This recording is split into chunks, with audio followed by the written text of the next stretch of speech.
And then Yeah, we all good. I am recording right now. I'm gonna bag my cell phone out. I'm gonna run the screen, and then you can go from there, man. And as you say stuff, I'll be able to punch it up, so we get a little bit better on our pre-recorded while we going through. okay, all All right, right. good deal. 10 seconds. Okay.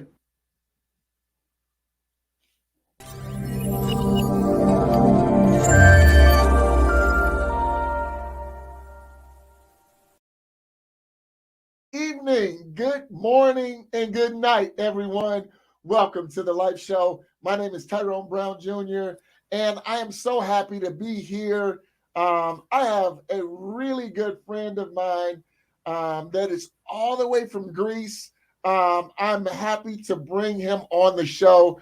We're going to have an exclusive interview with him.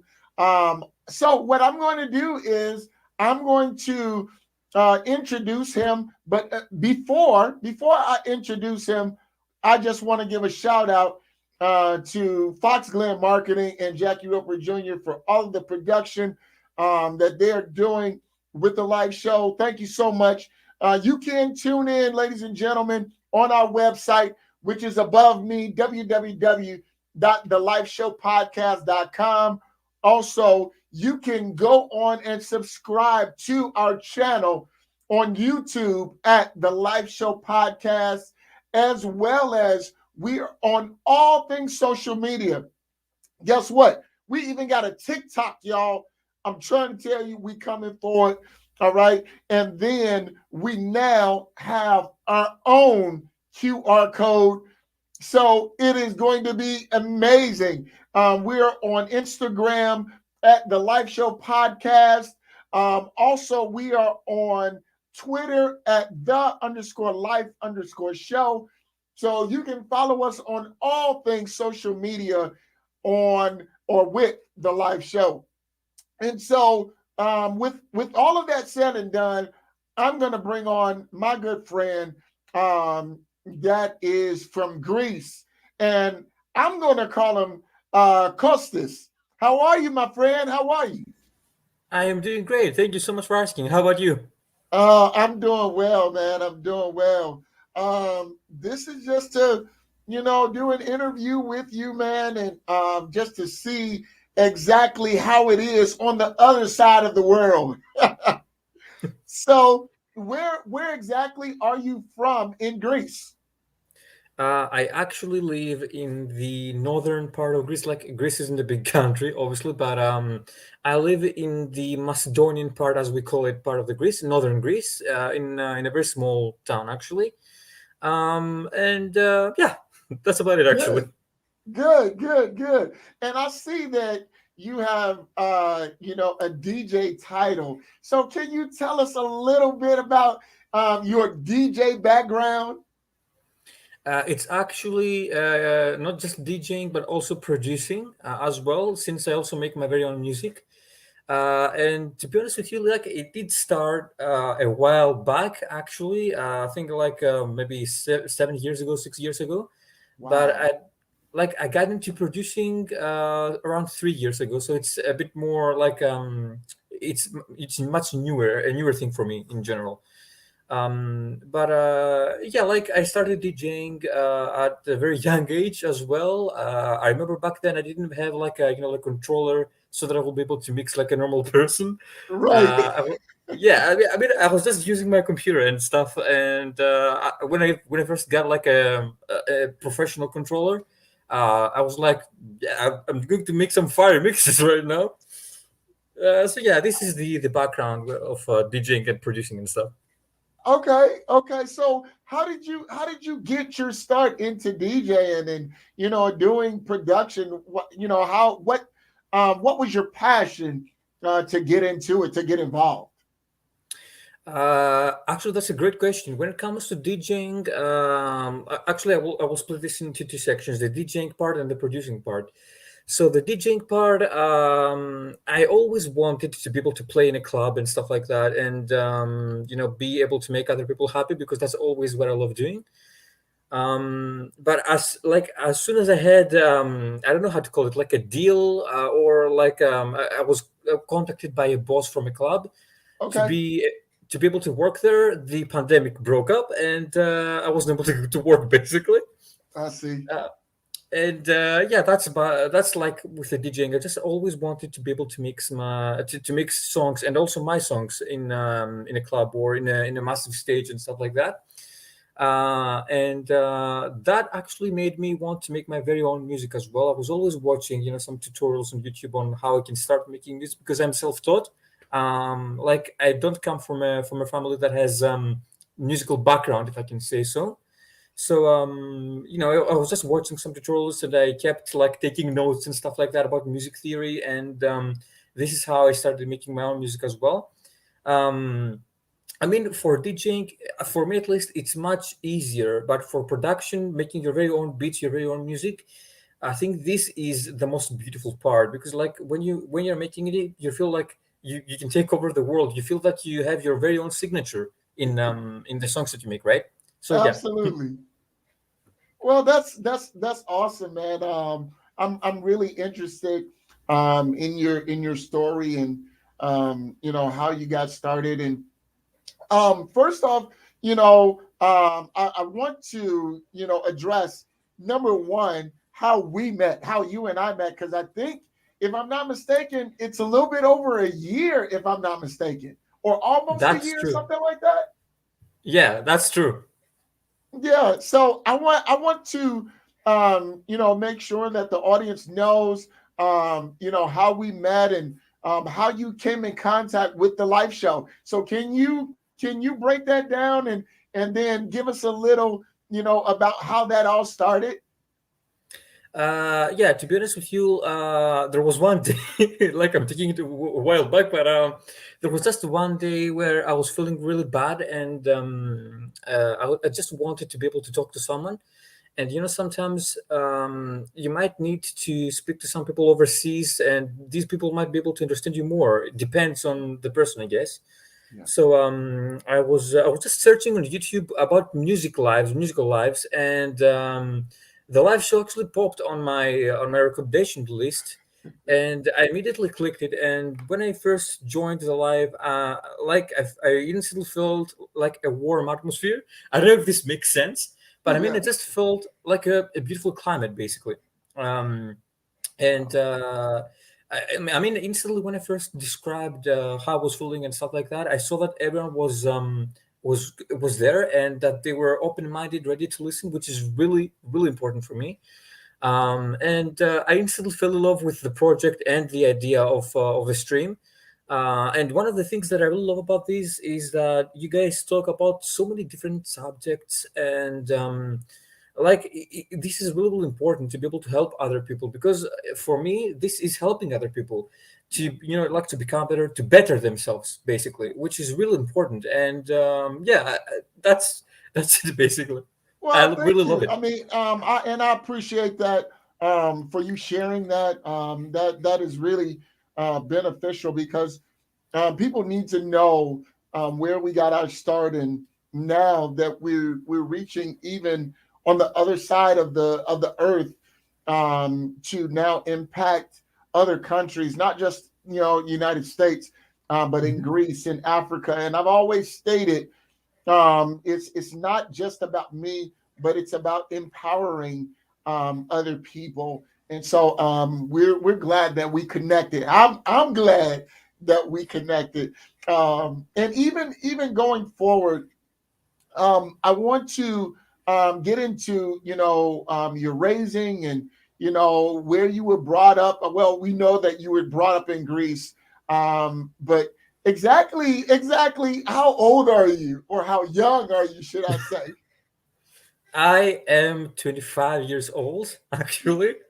I don't know if people can tell, but yeah, that's that's the age.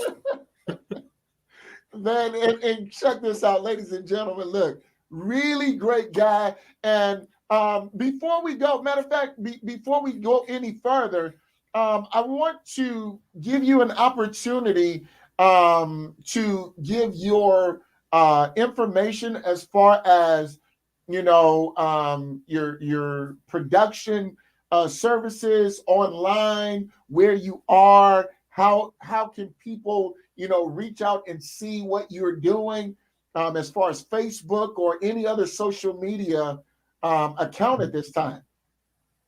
Oh, thank you actually for giving me that opportunity. I really appreciate that.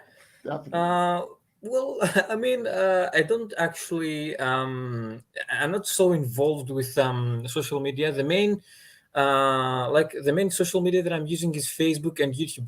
Those are the main platforms that I'm using Okay. to promote my music and stuff. And like obviously SoundCloud to upload stuff there. So yeah, if anyone wants to find my music or latest news, I guess about my music, that will be they can check on on my SoundCloud, which is DJ Flaman. It's exactly how you hear me saying it, DJ and also Flyman. yeah, exactly, kind of a cringy, I Yeah, know, but no, it's good. It's good. actually this has a history behind it as well, like the artistic name that I chose. And it mainly has to do with the fact that I love commercial aviation. I mean, I love it. So yeah, Good. Good. Good. and yeah, like if they want to see, if anyone wants to see news about my music and stuff, they can also check out my personal Facebook as well, which they can find me with my like full name, which is a diesel locomotive name, like I love saying. But yeah, it's Alexandridis Konstantinos. And except music, by the way, I also upload pictures and videos of me making some 3D models and stuff of fairies and ships in general. And yeah, like my personal profile, I think that is the best social media that people can network with me actually. Absolutely. And, ladies and gentlemen, he's really doing quite a bit. And we're going to go into his story about how he will be inactive for about the next 12 months here in the next couple of days, because of his journey, and what he's doing. But this young man is really phenomenal. And I am really impressed by his story and his journey, about how he got his start, even with his sister. Actually, his sister had come on our show and was joined in with us, and really starting to take interest in our program, which is awesome. I'm very excited for your future, Costas, because I think that you are primed for a rise to the top. And this is not to, try to, push you or anything, but I know that you have a great heart for helping people. Otherwise, we wouldn't have met.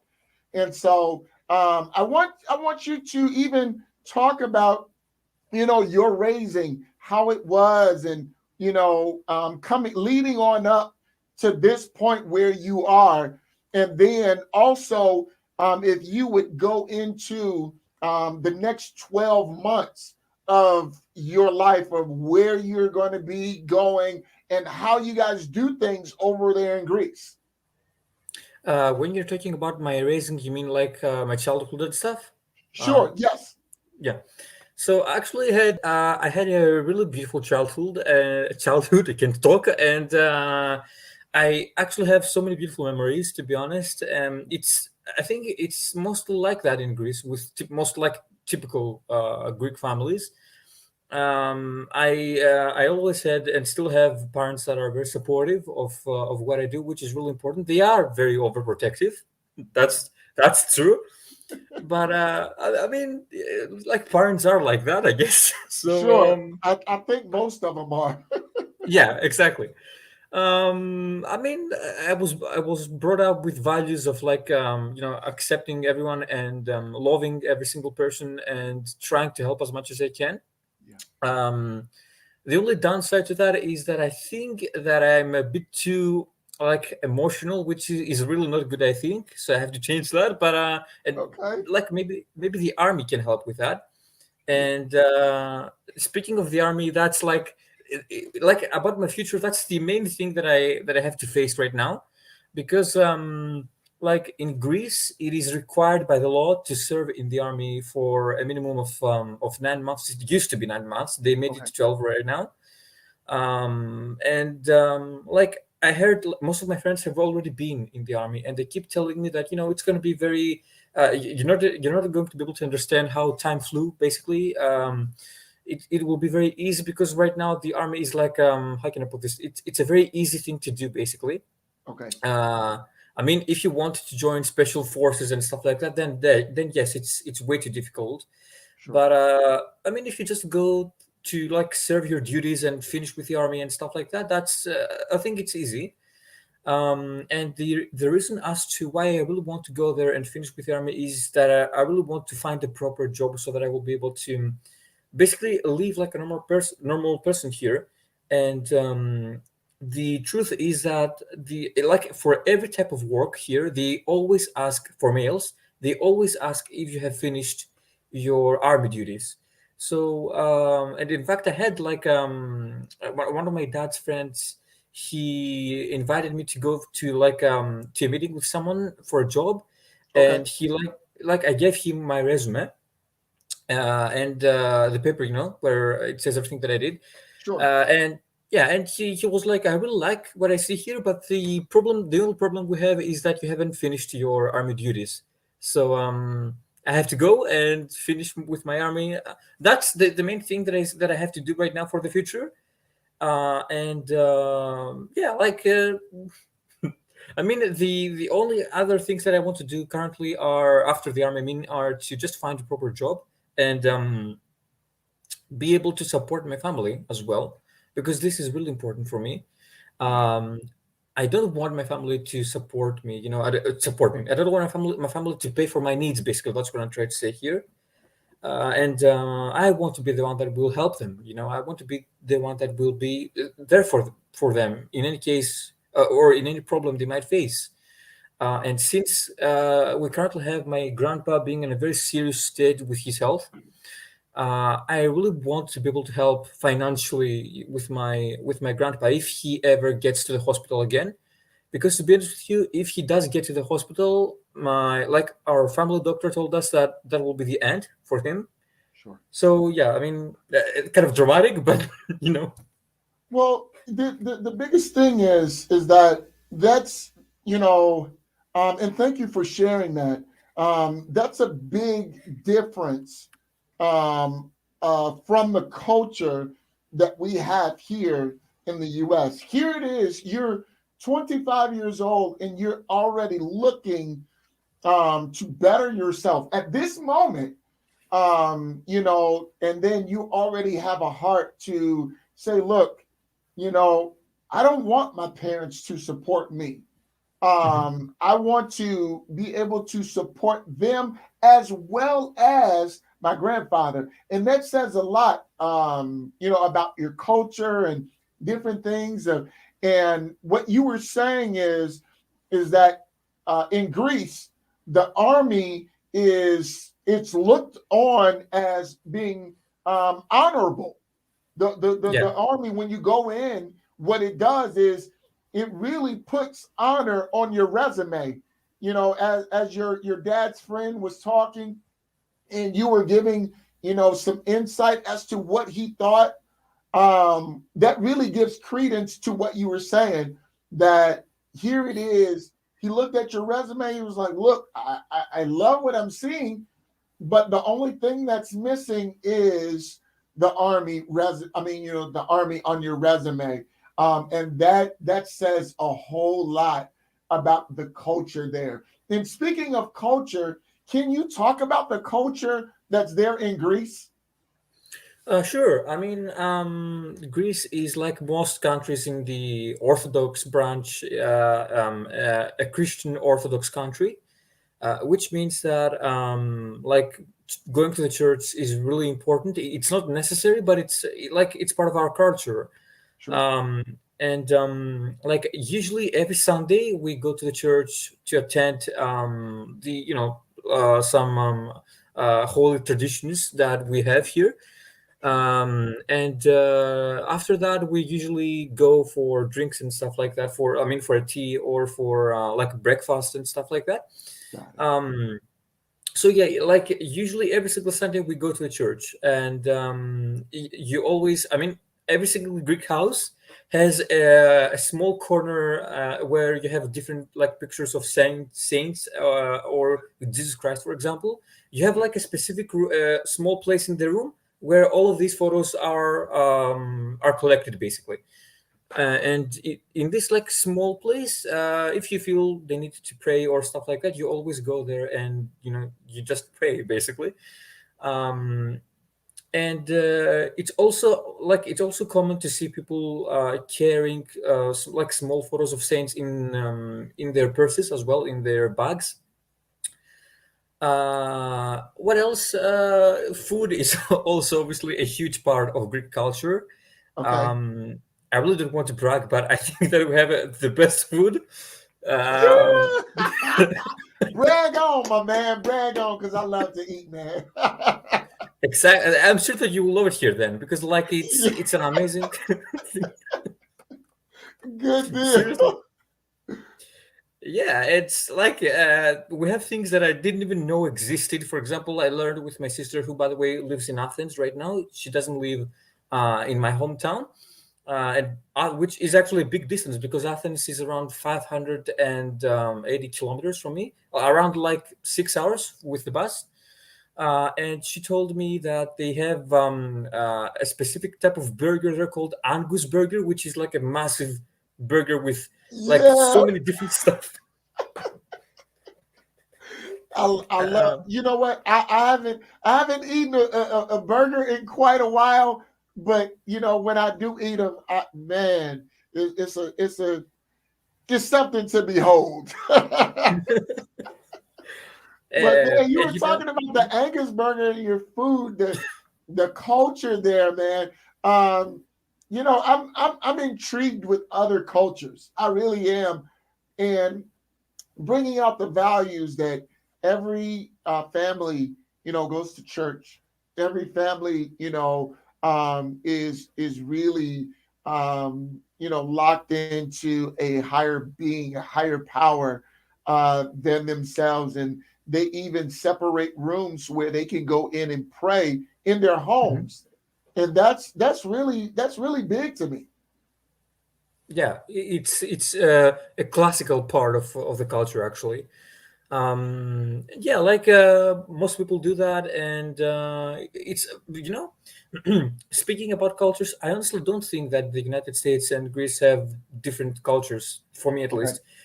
Most of the things, at least that I have spotted or that I have seen in some videos and stuff on YouTube, Yeah. are actually common in Greece as well. For example, like I said, with the church, I have seen in some YouTube videos with families going to the church and stuff, which is similar with Greece as well.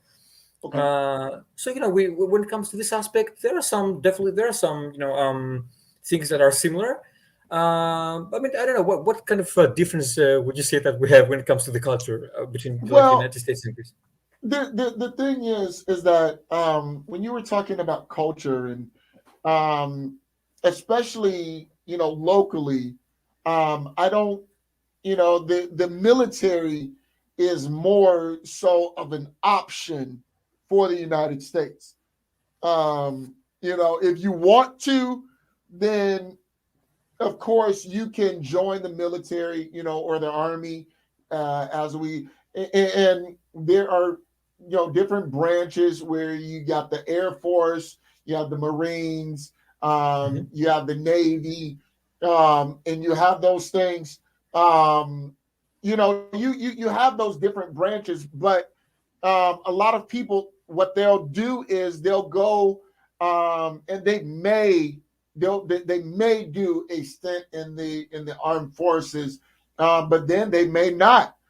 I don't think the majority of our youth are really encouraged to go to the army or to the navy because of the fact that maybe their parents were afraid, or maybe their ancestors didn't speak too highly of the armed forces. And so it's not so much of a badge of honor here as in Greece. But I do see the benefits. My son is actually in the National Guard, which is, it's the Army, but he's in inactive duty right now, to where he was on active duty, but he's inactive right now. Um, I didn't go. I didn't go to the Army.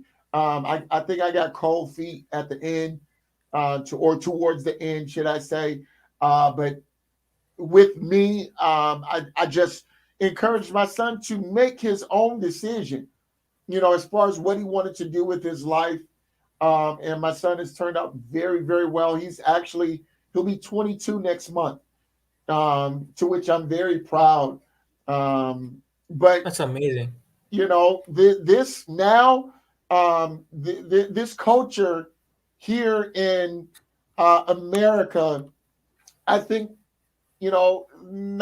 not everybody. There are some families that have the mindset that they don't want their parents to take care